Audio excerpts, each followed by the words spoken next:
marbleizing this morning, and I have this wine bottle that I thought would look really good marbleized. So we're going to experiment here a little bit, and if it comes out, we're going to go ahead and do this as a kit. So what we're going to be doing today is this bottle there. It hangs on the wall, and we can put a little wine saying on the front of it, but I thought, how cool will it look to be marbleized? So we're going to go ahead and get started on this project. So I'm using 2-ounce little cups that I'm going to add color to. So I've got probably an ounce of paint in there, and hopefully that'll be enough. We can always add more. And I'm going to add water. I'm going to fill up this little thing here for about halfway full and add it in. If you get the kits from me, I'll include one of those little eyedroppers. And then we're going to mix. So what we want is like a heavy cream consistency. So I think that looks pretty good. And then we're going to mix a couple shades of gray. I'm using elephant ear.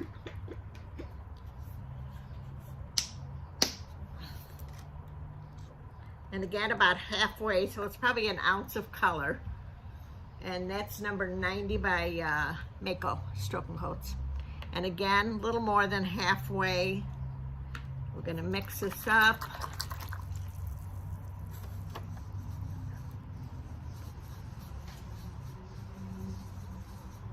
Good. And we're gonna do some True Taupe, Tip Taupe from Duncan, number 83. Oh, I gotta get my cups. Hang on 1 minute.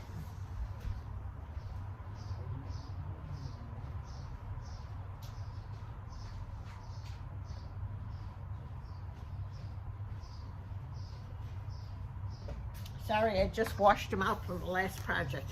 Okay, so we're gonna do Tip Taupe number 83, Stroke and Coat. And it's just another shade of gray. And we're gonna add about the same amount of water, a little more than halfway. Mix it up. And I'm gonna try something a little different this time. Last time I put all the color into a Dixie cup. This time I'm gonna add it to a bowl. And I'm gonna see if it makes any difference. So you're experimenting with me. Some white. And it doesn't matter whether you use the Duncans or the Makos. I have Duncans right here in front of me. So Duncans it'll be.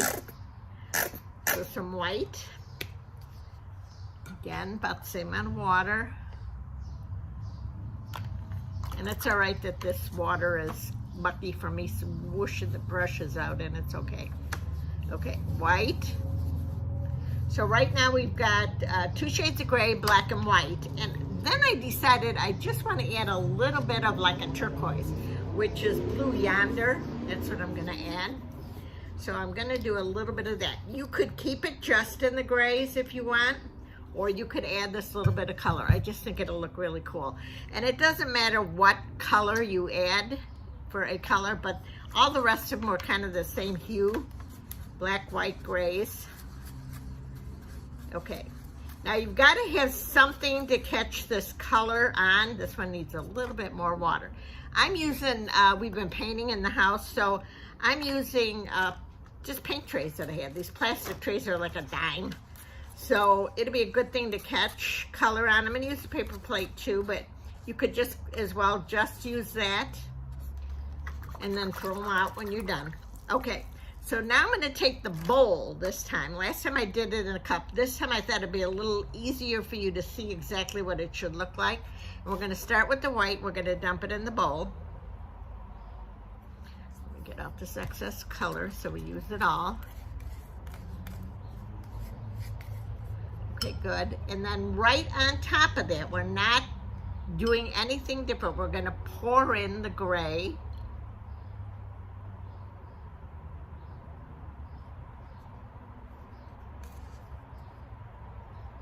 And then I'm going to pour in, that one was the elephant ear. This is the True Taupe, or Tip Taupe. So again, just another shade of gray that I'm adding in there.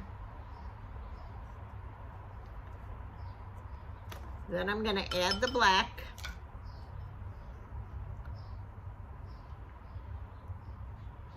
I just want to see if this makes any difference of it going on. We'll find out pretty shortly. Okay, and then the teal. Or actually it's blue yonder it's called.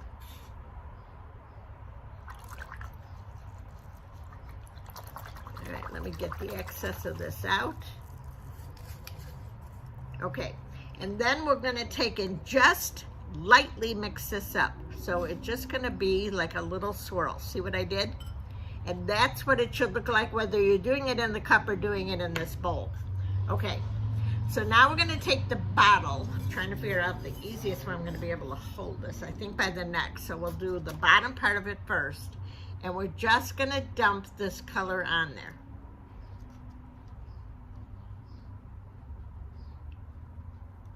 And move it. Let it move.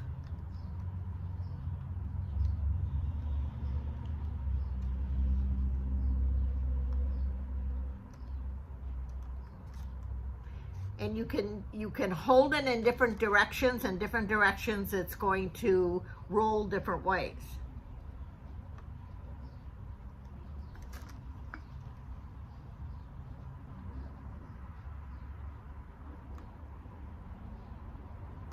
Okay.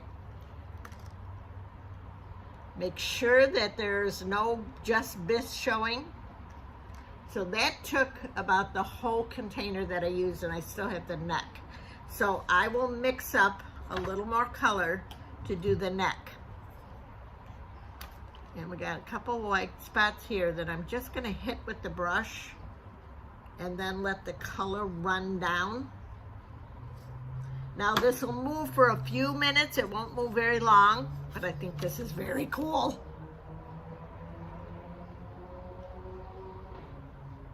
Okay, now what you can do, and what I will do, is as long as I've got this all on the plate, I'm gonna lay this, the bottom of the bottle into the plate, and then come up from underneath and press it.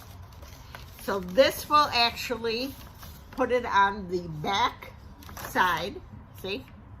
And then we'll do the same thing on the bottom tip.